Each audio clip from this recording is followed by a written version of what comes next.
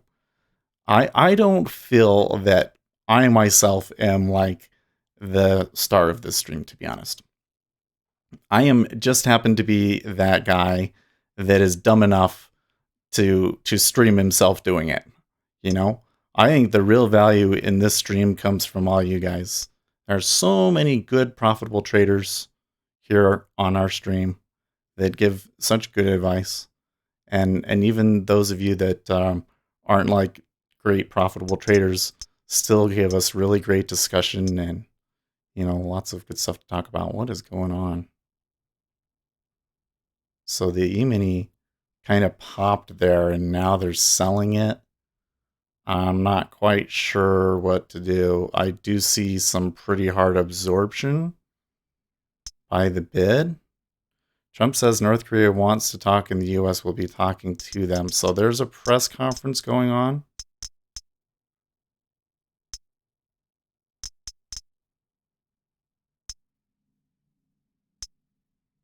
Why would that move markets? I don't know. Let's see if we can grab a live feed though. Yeah.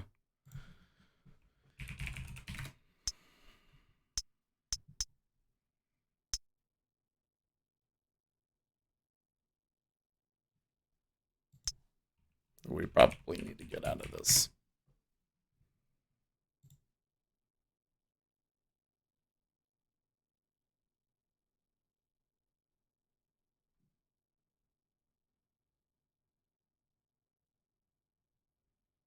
Okay.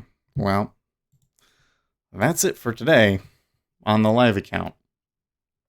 I can't believe that man. That one was a good signal and everything. Okay. Let me feel this wave of disappointment. I'm very disappointed. Because taking 4... Oh, no, it actually took me out at -2. Okay, so that makes me feel a little bit better. But it basically wipes out what we made there yesterday. The level 2 here, Jigsaw, what do you mean, Jaylee? Yeah. I think those first 2 trades were a little ill-advised. I took those at like, what, 29? That one was really bad. And even 30. Wow, I took those like really up there. Well,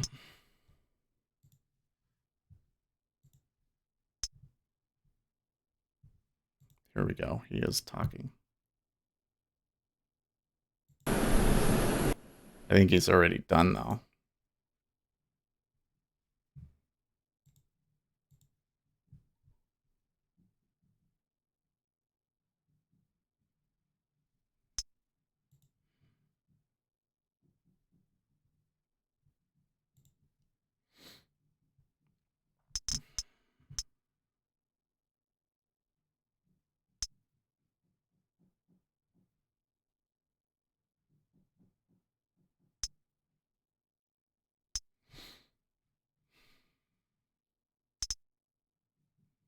Hinsley Scott, first time when you have the time now that you're not in a live trade, what DOM platform are you using? So I'm using Jigsaw. If you go to the main channel page, I have a video I made a couple of weeks ago. What is the best futures software trading platform? Where I talk about what I use and why I use it. There's also an affiliate link there. So if you choose to buy Jigsaw, you can use that affiliate link. And I think you get a little bit of a discount and I get a little commission. So if you do buy it, you can use that. I appreciate that. Or if you have friends that use Jigsaw, they can give you a referral too through email, which is great. Are they going to push down again? This looks like a short in the E-mini if I ever saw one.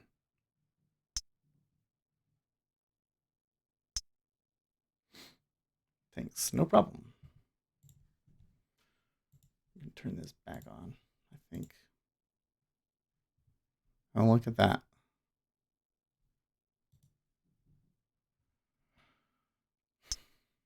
And they're going to take the collision.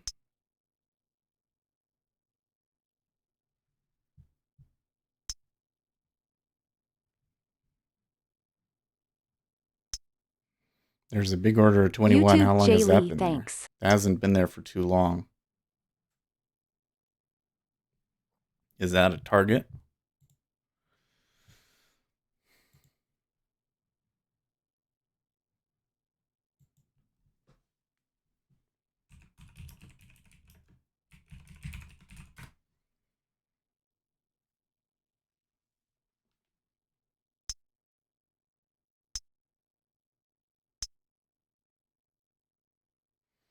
I'm noticing that there's a lot more activity on the offer than there is the bid right now.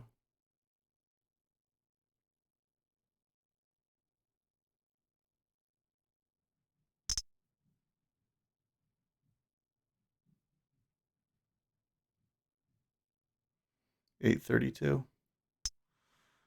Well, I have been doing much better trading lately, but today was not the best day. YouTube, I Jay think Lee, I bought SPX put at the open and sold it for $50 loss and it went to $4 from 80 cents. I feel like I definitely got myself a little overly excited there and kind of made a bad trade, a couple of bad trades. That last one was okay. That last one was totally okay. But given that I had 3, I could take another one, still be like safe. But YouTube, Jay Lee, story of my life. We're still up on the week on the account. I think it's probably better to just like say it's 8:30 and quit. And we can, we're going to have the non-farms tomorrow, so we could still get some action tomorrow. That I'm sure disappointed though that I had that order in and they didn't even come close to filling me, man. Like I got in, I was 250 in line. And I don't even think they traded back into it. Let's see. Where was it? It was a stop at. No, that's not what it was. That's not the right one. Yes, it's a stop limit at 131.13.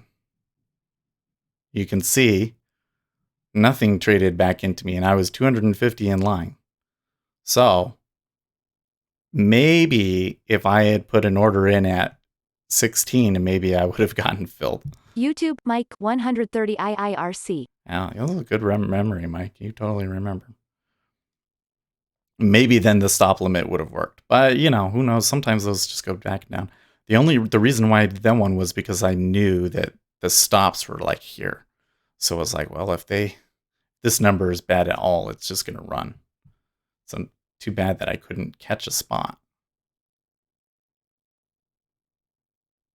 And by the time, 805 came along, and then I started trading it, they were already topped. So, of course, I'm not going to make any money from trying to buy. I need to get over it. It happened. I've done worse before. This is the kind of a spot where I've had trouble before, isn't it? Where it's getting kind of rushed and I have a few losers in a row. And I think, it was okay to play it because we're playing with the house money right now, but we should save some for tomorrow. And maybe tomorrow we give up everything that we made this week, but that's okay. There's going to be plenty of opportunity, I think. Yeah, he left. So did my last trade really just get screwed up because of Donald Trump? Ugh. It doesn't feel good though. I feel like really bad right now. Really disappointed.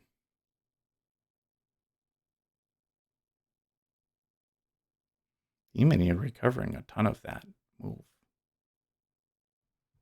That's interesting.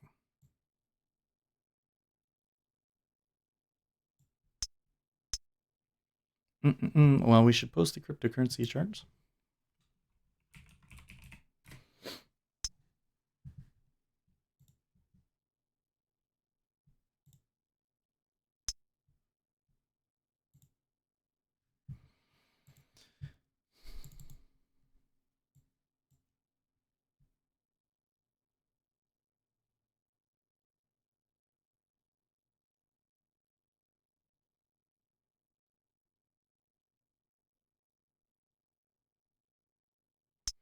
By the way, you know, the other thing that sucks is those first two trades, I never got a favorable tick, even.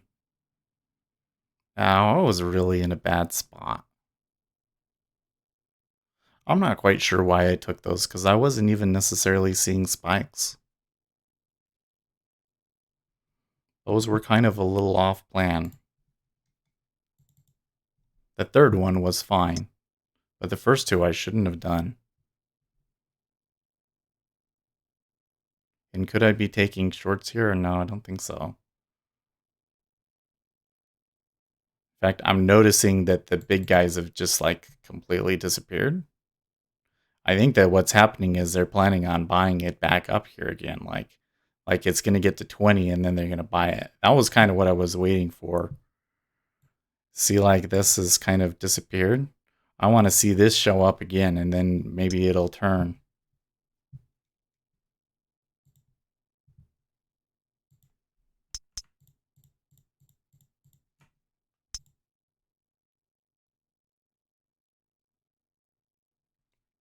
Another thing is on that third one. I mean, I did get some favorable ticks on it, so it wasn't like it was horrible, but I kind of think that the way that I got filled and everything, I probably shouldn't have. I probably should have canceled it.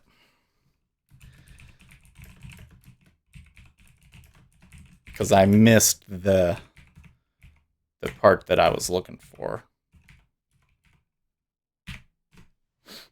But this is good too, because you know I was doing really well and there was a lot of people starting to watch in, and we don't want to get too Luis popular. Alarid, I'm holding ZN at 27. Oh, that's not bad. Oh no, wait, that's not good. Are you holding it long? Well, you're willing to take much more risk than I am if you're holding it long at 27.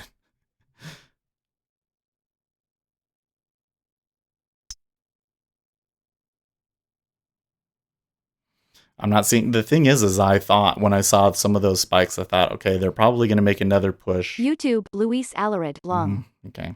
They're probably going to make another push lower and then they might flip. But you notice that they haven't really, truly done it yet.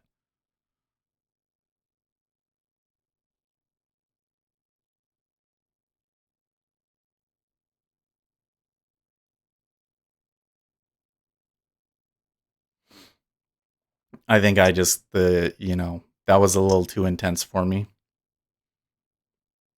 Like the first loser. Maybe after their first loser, I should have taken a bigger step back, is what I'm thinking I'm going to do next time. Take a -4 and I need to okay. Because, well, how close were those to each other?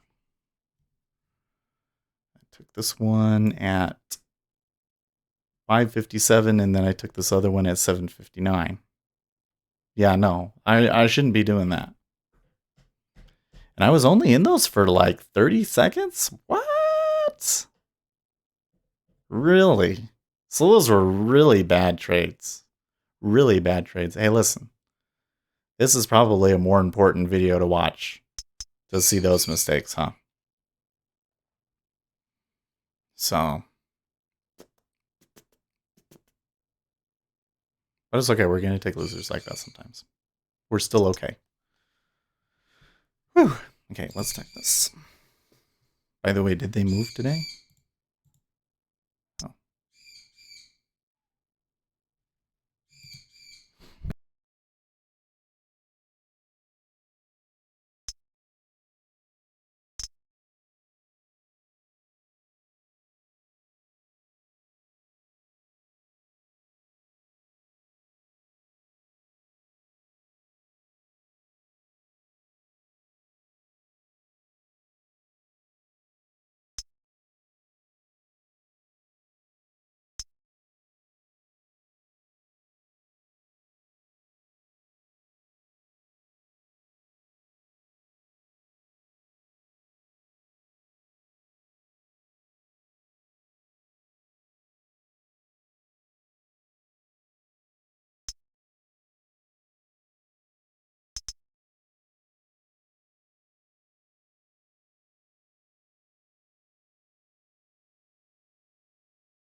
Okay, well, so you guys can see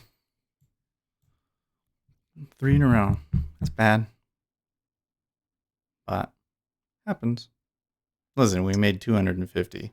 Still got 100 on the week.